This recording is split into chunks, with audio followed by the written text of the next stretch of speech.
O capítulo 15 é bastante crucial na dispensação de Deus. Agora, a verdadeira dificuldade deste problema, deste capítulo, veio à tona. Alguns crentes de Jerusalém vieram a Antioquia para ensinar as pessoas, a não ser que sejais circuncidados segundo o costume de Moisés, não podereis ser salvos. Isto é terrível e é uma heresia. Isto anula a redenção de Cristo. E isto anula a graça de Deus, e isto anula toda a economia de Deus do Novo Testamento. Portanto, Paulo e Barnabé simplesmente não podiam tolerar tal heresia. Mas aqui eu quero lhes apontar que, na realidade, este problema não deveria ter descido até a Antioquia, tão longe, se Pedro, João e Tiago tivessem cuidado desse problema. Na verdade, honestamente falando, este problema já deveria ter sido resolvido por Pedro e Tiago lá em Jerusalém. Vocês veem? Eu não creio que estes heréticos somente desceram para Damasco, não, para Antioquia, para falar sobre esta heresia. Eles deveriam ter feito muito deste modo lá em Jerusalém, mas nós não vimos, nós não sabemos de nada do que Pedro e Tiago fizeram para tratar com esta heresia. Vocês veem? E a fonte, a origem desta dificuldade, a origem desta heresia era Jerusalém. E ali, Pedro e Tiago eram o primeiro grupo de discípulos, de apóstolos e de presbíteros lá em Jerusalém. Eles deveriam ter cuidado disto antes de tal problema ter descido até a igreja gentia. Vocês podem ver isto? Ali deve ter algo errado com Pedro e Tiago. Certo? Vocês não podem dizer que eles não devem ser considerados responsáveis. Não, eles devem ser considerados responsáveis por esta situação ética. Era tarde demais para Paulo e Barnabé tratar deste assunto lá em Antioquia. Eles tinham que subir para Jerusalém para resolver estas coisas lá na fonte e com a fonte. E não é tão fácil ler este capítulo. Eu quero lhes dizer, praticamente todos, incluindo eu, todos os leitores do Novo Testamento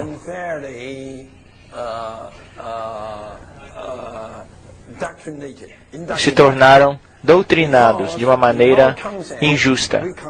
Porque, no nosso conceito, nós consideramos Pedro de uma maneira tão elevada. E no nosso conceito, como os crentes antigos, nós consideramos Tiago como uma pessoa tão piedosa, certo? E tanto Pedro e Tiago eram tão bons, certo? Portanto, quando chegamos no capítulo 15 e lemos este capítulo, nós não podemos ter uma vista adequada para dentro da verdadeira situação. Em outras palavras, por causa do nosso entendimento injusto, nós não podemos ter uma visão interior para entrarmos no coração desta dificuldade. Na verdade, o coração desta dificuldade não são estes poucos heréticos judaizantes, mas o problema, o coração do problema eram Pedro e Tiago. Eu estou sendo justo. Não pensem que eu não estou sendo justo. Vocês devem perceber que Pedro estava lá quando o Senhor Jesus lhes deu a preparação. Nós temos que retornar para a preparação. A preparação no capítulo 1. No capítulo 1, o Senhor Jesus os preparou de uma maneira, dizendo-lhes que o Senhor tem designado a eles para serem as suas testemunhas, não apenas para as pessoas em Jerusalém e na Judéia, mas também para as pessoas naquela mistura, naquele sangue misto em Samaria. E até mesmo, ouçam, até os confins da terra. Não foi esta palavra mais do que clara para Pedro, para João? Num certo sentido, eu creio que Tiago também estava lá. E este Tiago, não se esqueçam, era o irmão carnal do Senhor Jesus. Em Atos capítulo 1, deixe-me conferir aqui. Em que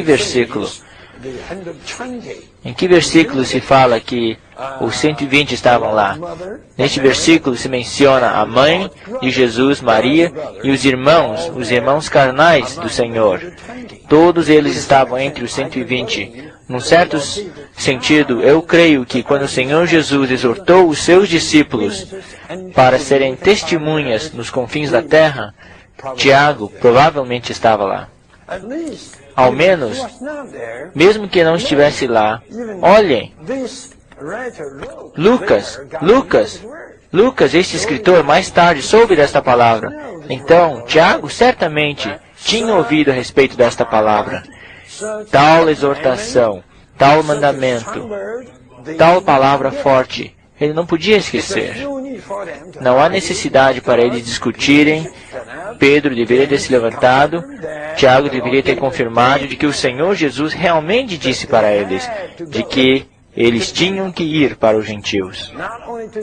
Não somente para os samaritanos mistos, mas também para os gentios típicos, até os confins da terra, isto é, para todos os gentios. Se eles tivessem permanecido firme na palavra do Senhor em 1:8, quem poderia discutir? Certo? E eles, Pedro, eu quero dizer, Pedro e Tiago, deveriam ter tratado com isso de uma maneira completa, para cortarem este tipo de grupo, para cortarem este tipo de heresia lá em Jerusalém. Para fazer o quê? Para matar a fonte. A fonte estava lá em Jerusalém.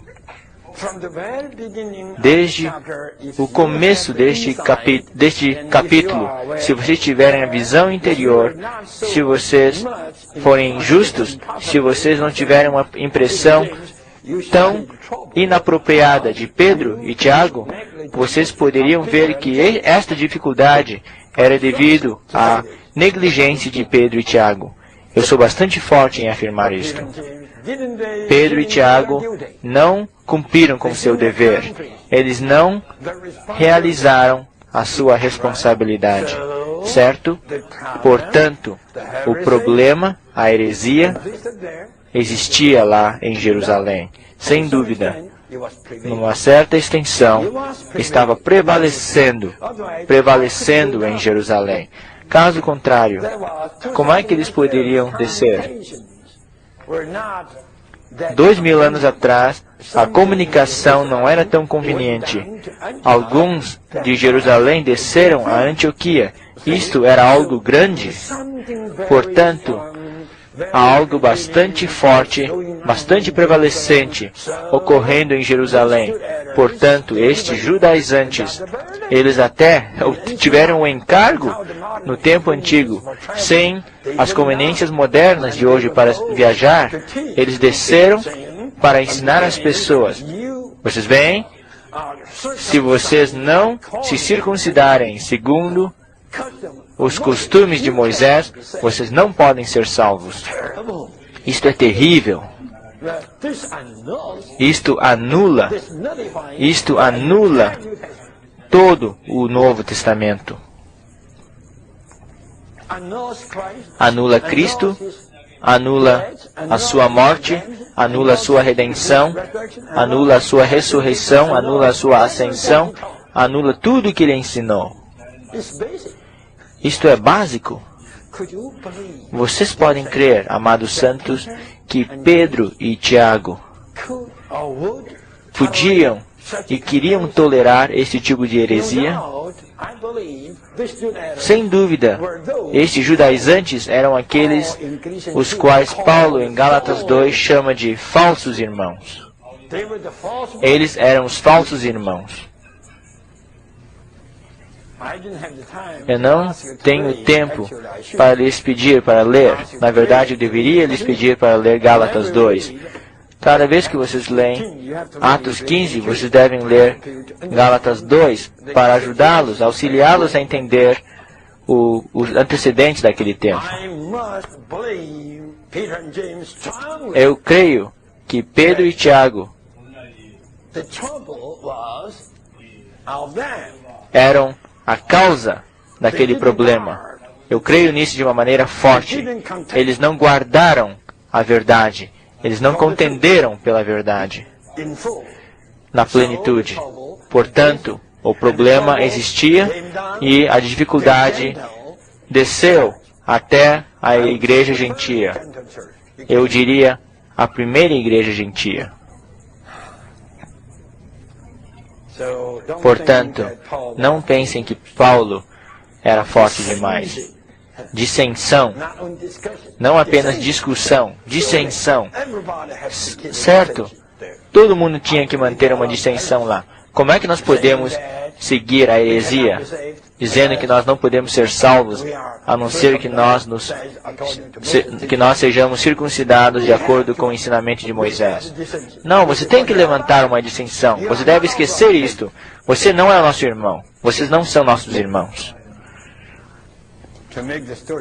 Para encurtar a história, de qualquer modo, estes judaizantes, certamente eles não conseguiram passar por Paulo e Barnabé. Eles foram pegos. Eles não passaram por eles. Então a igreja lá tomou uma decisão de enviar estes dois amados, os quais não queriam se importar com as suas próprias vidas, certo? Mesmo os presbíteros em Jerusalém testificaram que eles não se importavam com as suas vidas por causa do nome do Senhor Jesus. Portanto, eles foram. Eles foram, eu digo novamente, em tal capítulo, eu não quero prestar atenção para os pontos minúsculos. Todos os pontos pequenos foram muito estudados no cristianismo. O cristianismo prestou atenção demais aos pontos pequeninos, mas nós temos que gastar a nossa atenção, prestar a nossa atenção totalmente nos pontos cruciais e dispensacionais, certo? Bem, eles foram, e eles foram bem recebidos pela igreja, pelos apóstolos e pelos presbíteros.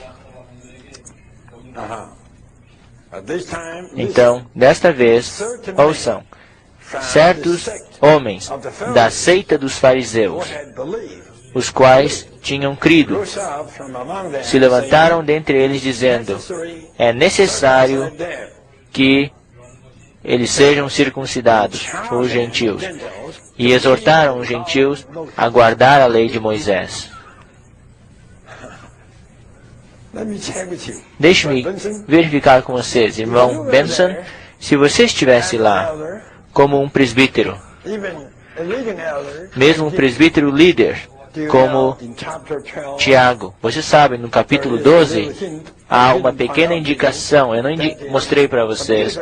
Isto é, quando Pedro saiu da prisão e foi para a casa de Maria, Pedro ordenou que eles relatassem aquilo para Tiago. Vocês notaram isto? Porque Tiago era prevalecente demais.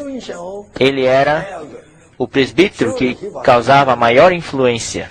Certamente ele era o líder, não apenas em Atos 12, mesmo em Gálatas, capítulo 1.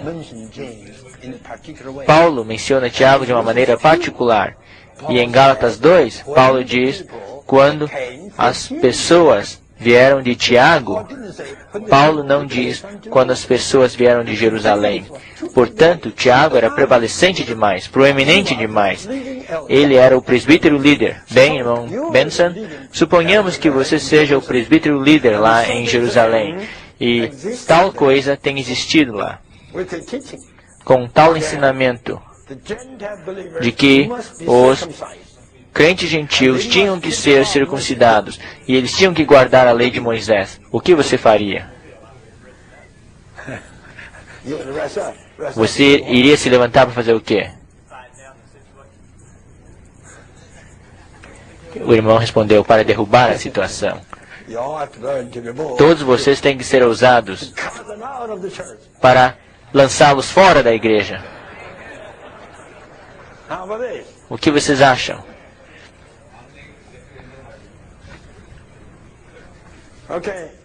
Bem, suponhamos que alguns santos agora, em Irving,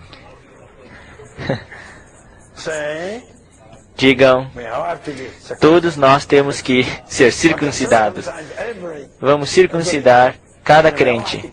E nós temos que guardar a lei de Moisés. O que faríamos? Nós temos que ser bonzinhos, sem dúvida. Mas nós temos que dizer, por favor, calem-se. Não digam mais nada nessa reunião da igreja e não divulguem esse ensinamento entre os santos.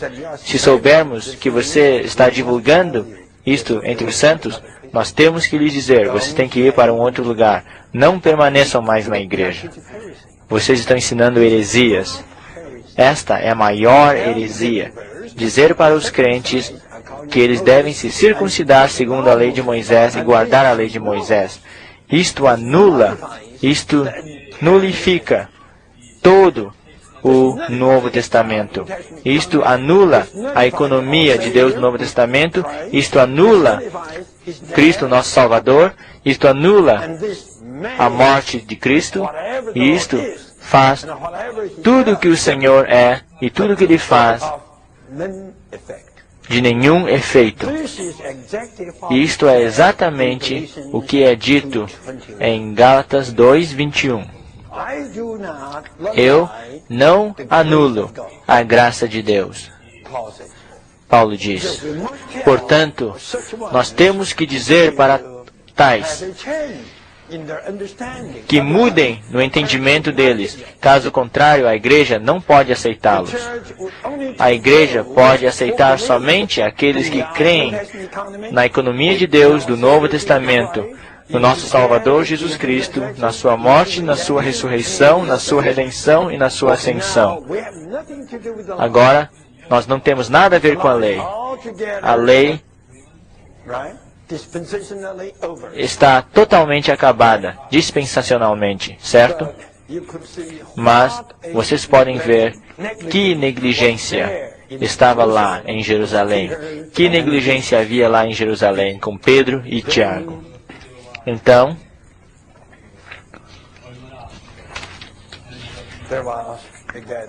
havia uma reunião. Houve uma reunião.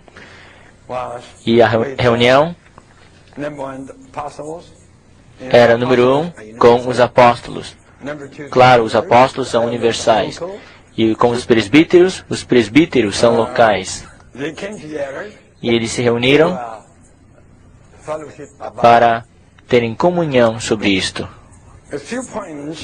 Há alguns poucos pontos para os quais eu quero chamar a sua atenção. Estes pontos são, número 1, nós não devemos considerar a igreja em Jerusalém como um quartel-general, como a igreja líder controlando todas as outras igrejas. Jerusalém não era o quartel-general, tampouco a igreja em Jerusalém era a igreja principal que controlava. Não, esqueçam isto. Então vocês perguntam, por que Paulo e Barnabé então foram enviados de Antioquia a Jerusalém? Isto ocorreu em Antioquia. Por que eles deveriam ir para Jerusalém? Porque está bastante claro, a fonte do problema veio de Jerusalém. Portanto, para tratar com este problema, é a mesma coisa que tratar com a corrente. Isso não é a maneira correta. Se você tratar apenas com a corrente, a fonte ainda está lá. Você corta a corrente, a fonte ainda produz aquilo. Então, para tratar com este problema, você tem que ir para a fonte. Isso não significa que a igreja em Antioquia considerava a igreja em Jerusalém como a igreja líder, a igreja principal. Não. E Paulo e Barnabé não consideravam Pedro e Tiago como os oficiais mais elevados. Não, se fosse assim, imediatamente a hierarquia seria introduzida aí. Mas não havia tal coisa. Na igreja em Jerusalém não havia nenhum papa. Isto era uma heresia introduzida pelo catolicismo, dizendo que Pedro era o papa lá. E todos os outros tinham que ir lá para o papa. Todos tinham que considerar Pedro como o papa. Não havia tal coisa. Vocês leiam o registro. Certo? Então, mais um ponto. O negócio estranho é esse. Não havia ninguém presidindo o conselho. Eu não gosto de usar a palavra conselho. Esta palavra é diabólica. Foi usada de uma maneira diabólica pela história da igreja. Vocês sabem, todos os conselhos são diabólicos. Vocês sabem, o primeiro conselho foi debaixo de quem? Foi debaixo do Constantino maligno. Ele sufocou, matando a sua concubina, e matou o seu filho mais velho. Enquanto ele estava presidindo no Conselho de Niceia, em 325 depois de Cristo, ele era também ao mesmo tempo a cabeça da religião gentia. Ele era diabólico. Vocês devem perceber que todos os conselhos que seguiram eram diabólicos. E eles criaram os credos. A propósito, eu quero falar uma pequena palavra. Vocês sabem que desde o século passado até agora,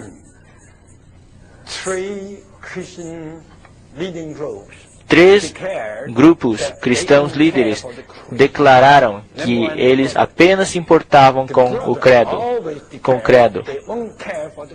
Que eles não se importavam com o credo. 3 grupos disseram que eles não se importavam com o credo. O primeiro grupo são os Irmãos Unidos. Os Irmãos Unidos dizem que eles não se importam com o credo.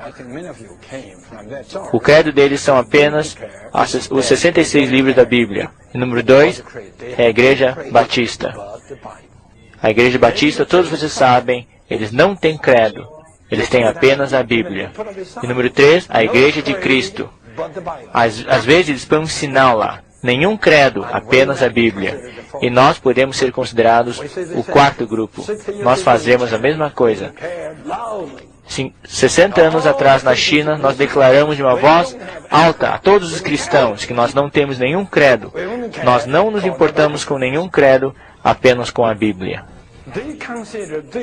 Eles consideravam isto como o primeiro conselho efetuado em Jerusalém.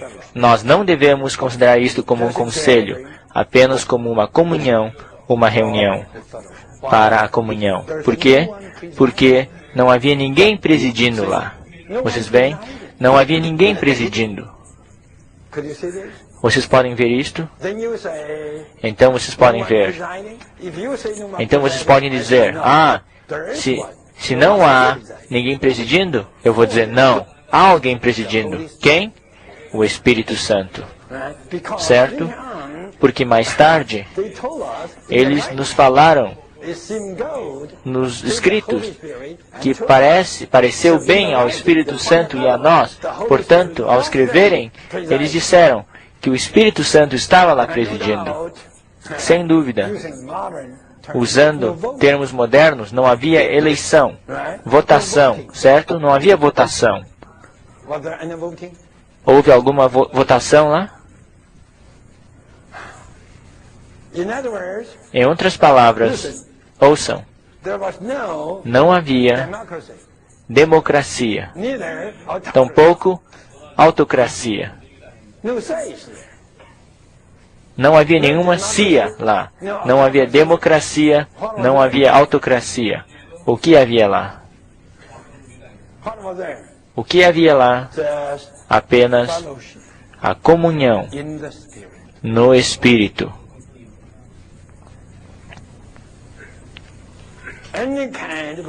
Qualquer espécie de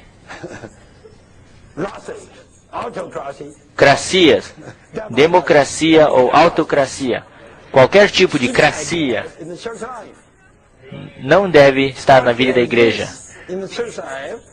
O que deve existir é apenas comunhão. Comunhão, certo? Comunhão no Espírito. Portanto, eu não preciso desperdiçar o seu tempo demais.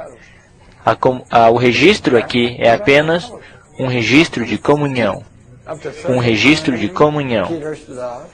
Então, a certa altura, Pedro se levantou. Louvado seja o Senhor. Graças ao Senhor que desta vez Pedro não foi tão fraco. Deixe-me ler para vocês. Pedro se levantou. O versículo 7 diz: e tendo havido muita discussão, na verdade, Pedro não deveria ter deixado que muita discussão tivesse ocorrido. Pedro deveria ter sido ousado para poupar tempo. Eu não sou orgulhoso em dizer que se eu fosse Pedro, logo no começo da comunhão, eu iria dizer: irmãos, deixe-me ler para vocês o que o Senhor Jesus nos disse. É claro, naquele tempo nós não tínhamos Atos, certo? Mas havia a palavra. Eu diria, Pedro, eu diria, João, Tiago, vocês se esqueceram do que o Senhor Jesus falou para nós, de que nós deveríamos ser as testemunhas, não apenas em Jerusalém, mas também na Judéia e Samaria e até os confins da terra. Você quer dizer, irmão João, você crê que o Senhor Jesus queria dizer que nós deveríamos circuncidar os gentios em todas as partes da terra, até os confins da terra? Teria sido suficiente. E ele era o apóstolo. E este era o seu ensinamento, e todo mundo teria que ouvir o seu ensinamento. O que vocês acham? Vocês não acham que isto economiza tempo? Pedro era bonzinho demais. Então Pedro se levantou. Pedro se levantou e disse para eles: homens, irmãos, vós sabeis que desde há muito Deus me escolheu dentre vós para que por minha boca os gentios ouvissem a palavra do Evangelho e crescem. Muito bom, mas não foi tão forte. Por quê? Deixe-me verificar com vocês. Por que Pedro não se refere à palavra do Senhor em 1:8? Vocês não creem que eu estou certo? Digam, estou certo ou errado? Por que Pedro não se referiu àquela palavra? Vocês sabem, vós sabeis. Hoje nós dizemos muito, sabem. Naquele tempo, Pedro tomou a mesma expressão, vocês sabem. Naquele tempo, Pedro disse, deveria ter dito, vocês sabem, o Senhor Jesus nos falou que deveríamos ser as testemunhas em Jerusalém, Judéia, Samaria, até os confins da terra. Vocês sabem. Irmão Tiago, irmão João, vocês sabem, vocês devem saber. Então por que Pedro não falou isto? Eu não sei.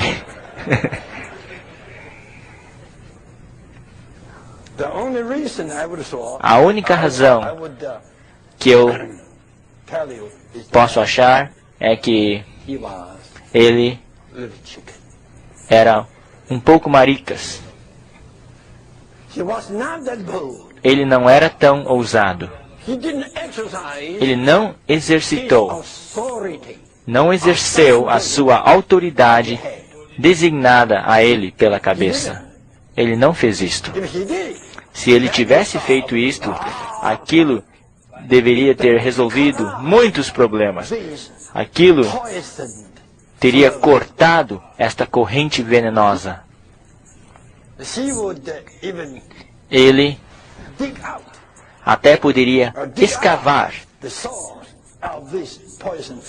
arrancar esta fonte desta corrente venenosa. Mas ele era maricas. Ele não cumpriu a sua tarefa de uma maneira boa. Ele era bonzinho demais. Vocês sabem que desde há muito Deus me escolheu dentre vós para que por minha boca ouvissem os gentios a palavra do Evangelho e crescem. Ora, Deus, que conhece os corações, lhes deu testemunho, concedendo o Espírito Santo a eles como também a nós. Ele deveria ter dado um testemunho mais forte baseado neste fato. Mas o seu testemunho aqui, o palavreado aqui, não era tão forte. Vocês veem? E Deus, o conhecedor dos corações, fraco demais. Deus aqui não é apenas o conhecedor dos corações, Deus aqui é o planejador da sua economia. Deus, como aquele que fez a sua economia, Pedro deveria ter dito isto.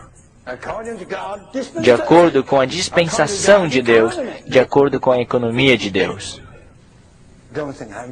Não pensem que eu sou demais. Se vocês irem adiante no Novo Testamento para ler as epístolas de Paulo, Paulo fez isto. Paulo fez isto. Certo? Paulo foi ousado, mas Pedro não foi. Isto foi fraco demais. E Deus, o conhecedor dos corações.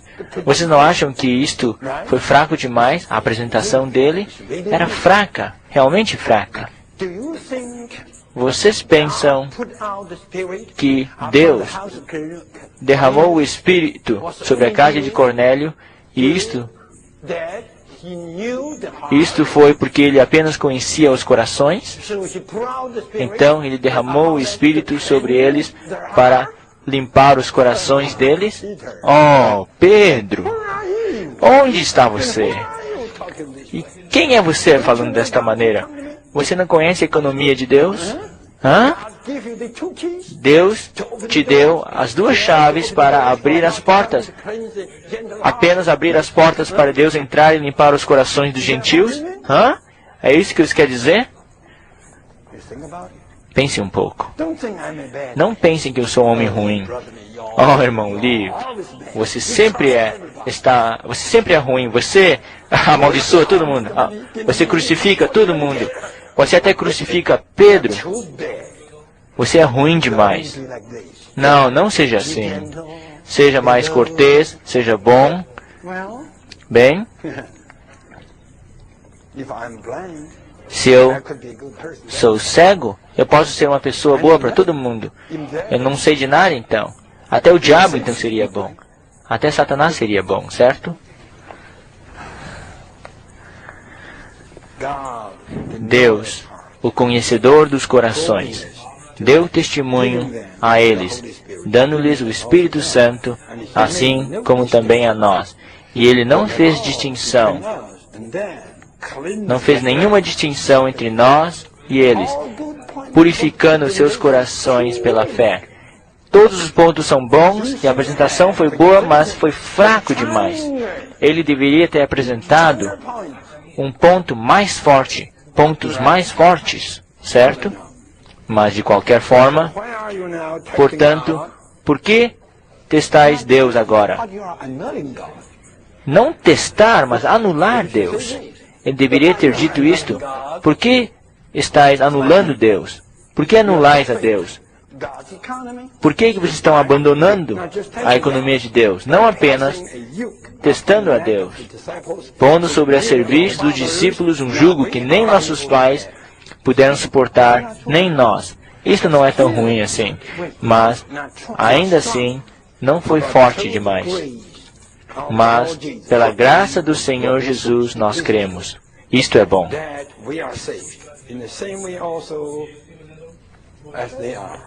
Que fomos salvos, como também aqueles o foram.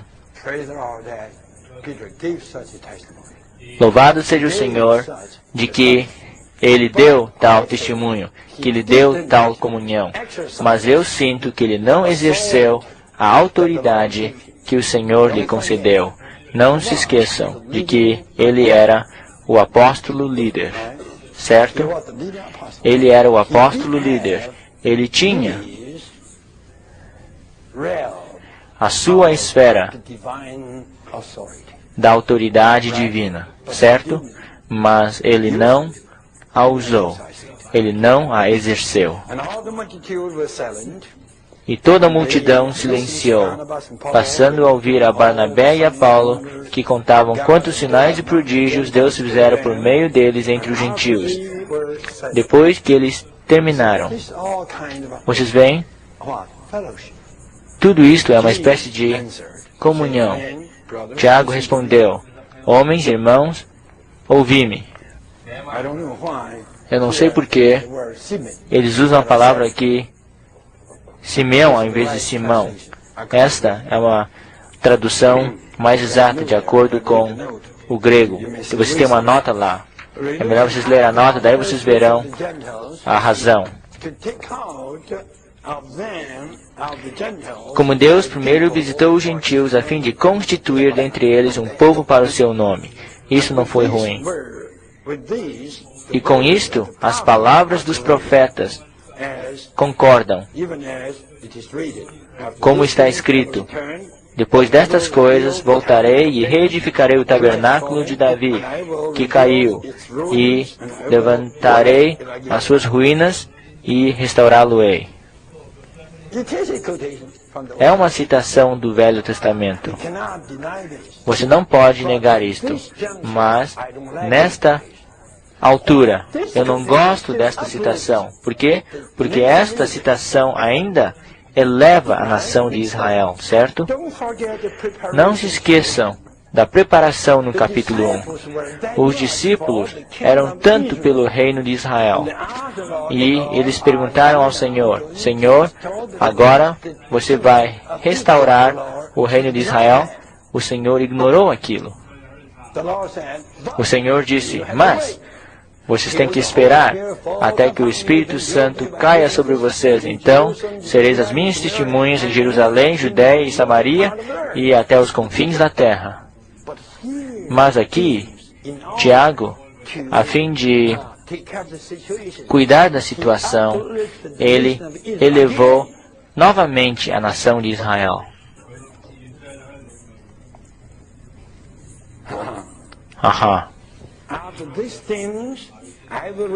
Depois destas coisas voltarei e reedificarei o tabernáculo caído de Davi, e reedificarei as suas ruínas e levantá-lo-ei again.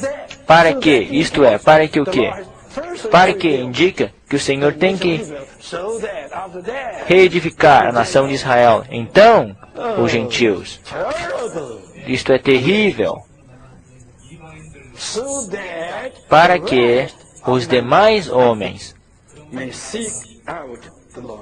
busquem o Senhor e todos os gentios sobre os quais tem sido invocado o meu nome. Esta é uma profecia não se referindo à situação em Atos 15. Eu lhes digo, o que é esta profecia? Esta profecia significa que nos dias vindouros o Senhor retornará na sua segunda vinda para reedificar a nação de Israel. E naquele tempo todos os gentios virão para buscar ao Senhor. E isto está claramente profetizado nos profetas do Velho Testamento. vocês leiam Zacarias capítulo 8. Ali se diz que quando a nação de Israel for restaurada, todos os gentios virão para buscar ao Senhor. Este foi o pensamento do profeta do Antigo Testamento a respeito de algo que acontecerá com os judeus no retorno do Senhor.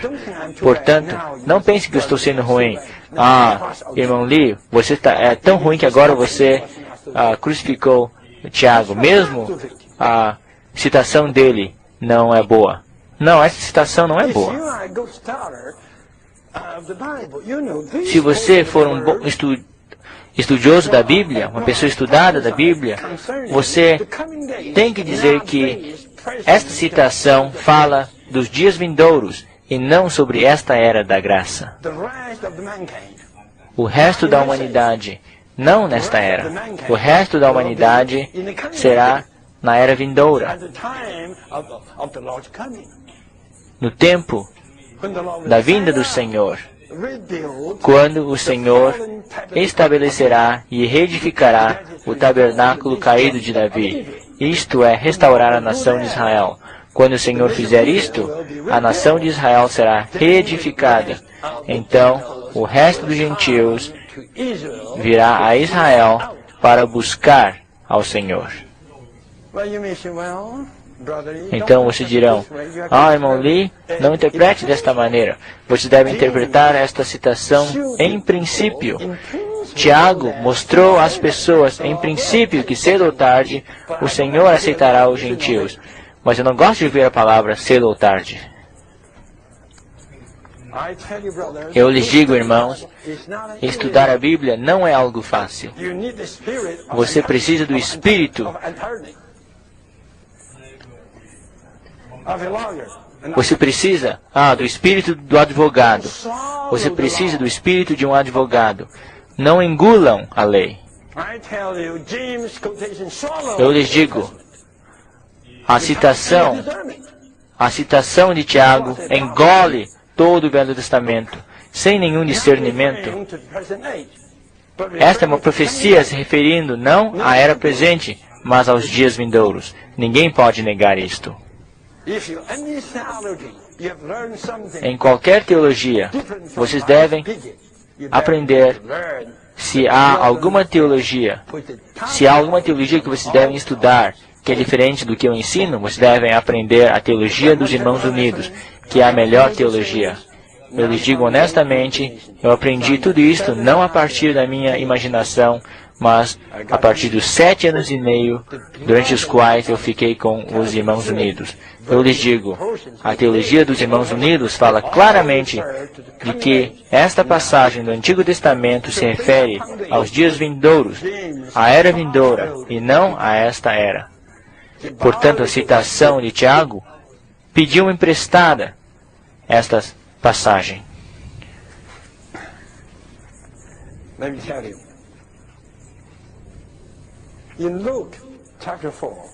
Portanto, em Lucas capítulo 4, o Senhor Jesus também citou algo do Antigo Testamento para mostrar o quê? Para mostrar que Deus, nesta era, iria colocar de lado a nação de Israel e tomar os gentios. Vocês ainda se lembram da citação do Senhor Jesus?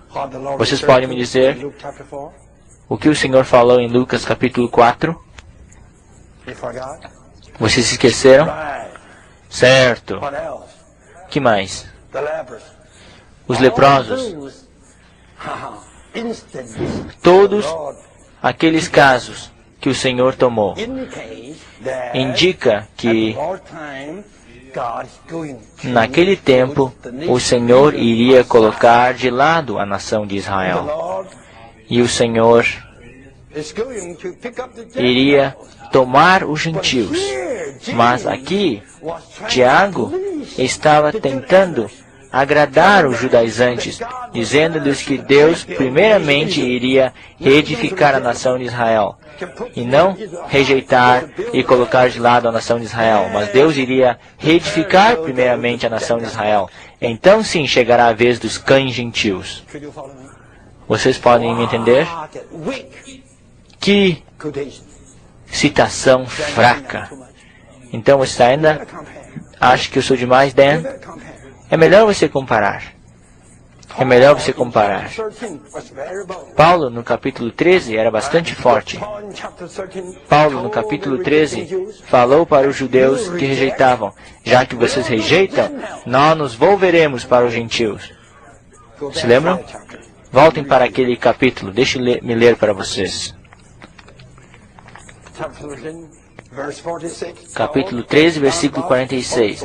Paulo e Barnabé, falando ousadamente, disseram: cumpria que a vós outros em primeiro lugar fosse pregada a palavra de Deus, mas posto que a rejeitais e a vós mesmos vos julgais indignos da vida eterna, eis aí que nos volvemos para os gentios. Deus se voltou aos gentios, não porque Ele reedificou a nação de Israel, mas porque vocês, os judeus, o rejeitaram.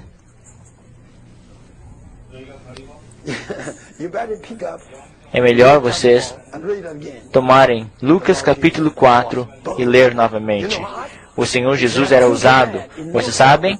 Por causa daquilo, em Lucas 4, os judeus se ofenderam. Eles o tomaram a uma pequena montanha e tentaram lançá-lo precipício abaixo. Mas o Senhor saiu de lá. O Senhor foi embora. Mas aqui, Tiago estava dando as boas-vindas. Se Tiago tivesse sido tão forte como o Senhor Jesus, ele deveria ter dito que aquele seria o tempo em que o Senhor Jesus iria jogar fora todos os judeus e era o tempo dos gentios. Se ele tivesse falado assim, aqueles judaizantes talvez o teriam apedrejado. Vocês podem me entender? Você acha que eu sou demais? Não, não sou demais. Amados santos jovens, aprendam o modo de estudar a Bíblia. Vocês podem ver, o que eu estou apresentando aqui para vocês lhes mostra a maneira apropriada de se estudar a Bíblia. Vocês podem dizer: irmão Lee, você é tal pessoa, você nunca segue os outros. Não pensem desta maneira. Eu sigo, ao menos eu segui uma pessoa, Watchman Nee. Eu o segui até o fim. Por quê? Por quê? Porque em toda a minha vida eu nunca encontrei alguém que conhece a Bíblia tanto como ele. Eu não estou sendo orgulhoso. Eu devo dizer, eu também conheço a Bíblia. Portanto, eu sei onde ele está. Estudar a Bíblia não é uma coisa fácil. Nesta manhã, o que eu tenho lhes apresentado pode lhes mostrar que há sempre uma certa profundidade na palavra escrita. Se você sabe como criticar a citação de Tiago, então você conhece a Bíblia. Certo? Bem, de qualquer modo, você pode ver aqui, Tiago tem tal comunhão, boa, mas fraca. Então, o versículo 19 diz: pelo que julgo eu, não devemos molestar aqueles que dentre os gentios se convertem a Deus. Muito bom. Mas escrever-lhes que se abstenham das contaminações dos ídolos, da fornicação e da carne de animais sufocados e do sangue. Eu vou dizer, que coisa baixa, que ordem baixa, comparada com a ordem que Paulo deu para as pessoas. Que exortação baixa, Que exortação baixa! Mas escrever-lhes que se abstenham das contaminações dos ídolos, da fornicação e dos animais sufocados e do sangue. Mesmo nesta manhã, se eu vir para vocês e disser para vocês, amados santos, vocês devem saber que esta é uma geração perversa e pervertida, cheio de idolatria e fornicação. Portanto, eu vou exortá-los a se abster das poluições, não a poluição do ar, mas a poluição dos ídolos e da fornicação e daquilo que é estrangulado. Vocês não devem comer os animais mortos que são estrangulados, e vocês não devem comer sangue. Vocês vão dizer, irmão Lee, vai para casa, para a China, vai. Nós não precisamos de você aqui, não.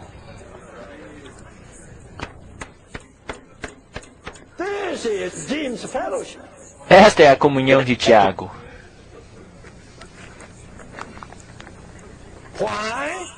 Por quê? Eu vou lhes dizer por quê. Porque Moisés,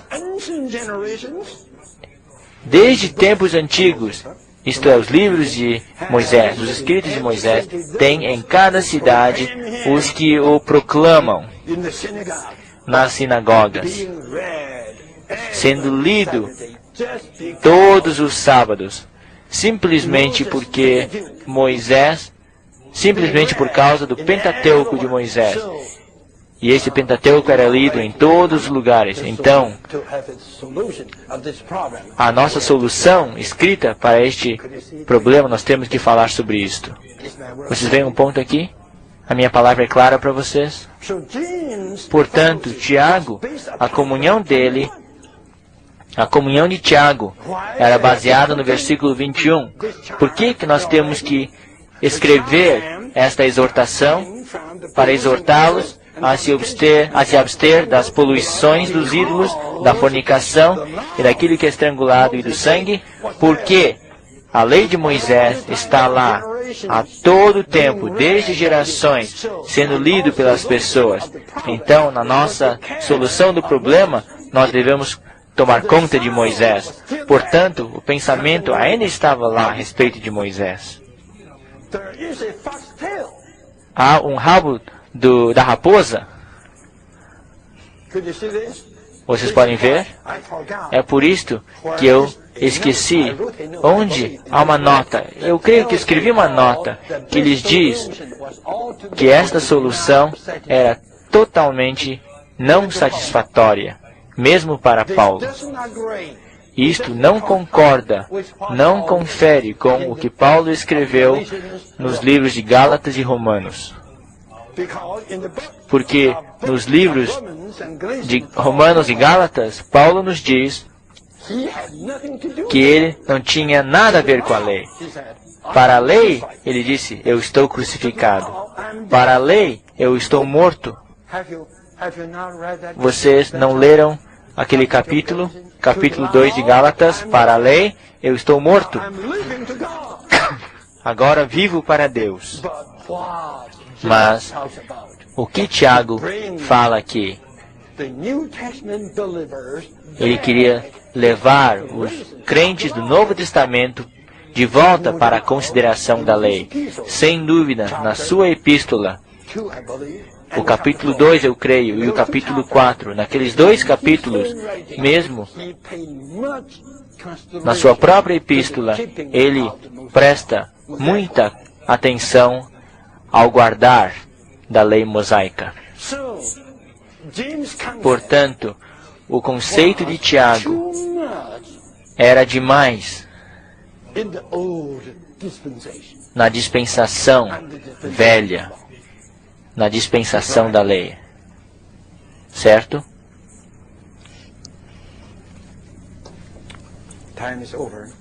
O tempo já acabou.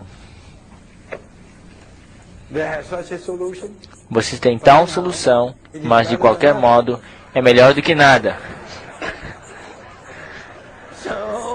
Portanto, esta solução, por escrito, foi divulgada. É claro, se eu estivesse lá, por um lado eu estaria alegre, porque eu não precisaria ser circuncidado, certo? E por outro lado, eu não estaria alegre, porque ainda tenho que guardar o rabo da raposa da lei de Moisés. Abster-se dos ídolos, abster-se dos animais estrangulados, abster-se de comer o sangue. Este é o rabo da raposa da lei de Moisés. Por que toda a raposa já foi sepultada, já foi enterrada? Por que eles mantêm o rabo de fora para mim? Eu não preciso ser circuncidado. Isto é maravilhoso. Mas a todo tempo eu tenho que enterrar o rabo da raposa? Isto me incomoda.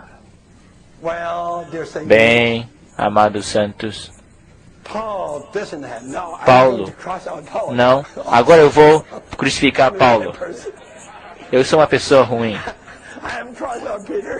Eu crucifiquei Pedro, eu crucifiquei Tiago, agora eu vou crucificar Paulo. Por quê? Porque quando chegarmos no capítulo seguinte, nós veremos. Porque mesmo Paulo guardava o voto.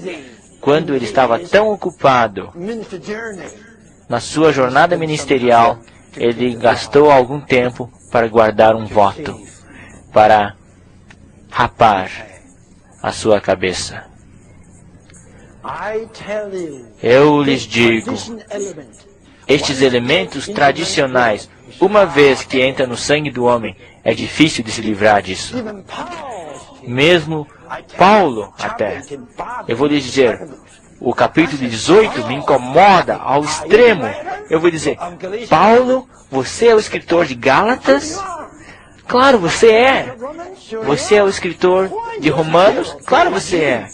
Por que você ainda é um judeu guardando a lei, o voto judaico? Ele vai dizer, irmão Lee, me perdoa. Eu não imponho isto sobre ninguém. Devo dizer, irmão, isto é bom, isto é bom. Você não impõe esta questão sobre mim no seu escrito, mas eu não gosto de ver você praticando isto. Em princípio, Paulo estava errado nas mesmas coisas. É apenas uma questão de extensão.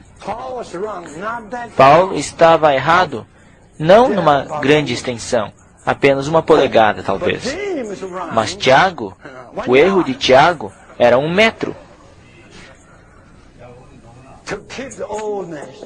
Guardar a velhice, a velharia da antiga dispensação.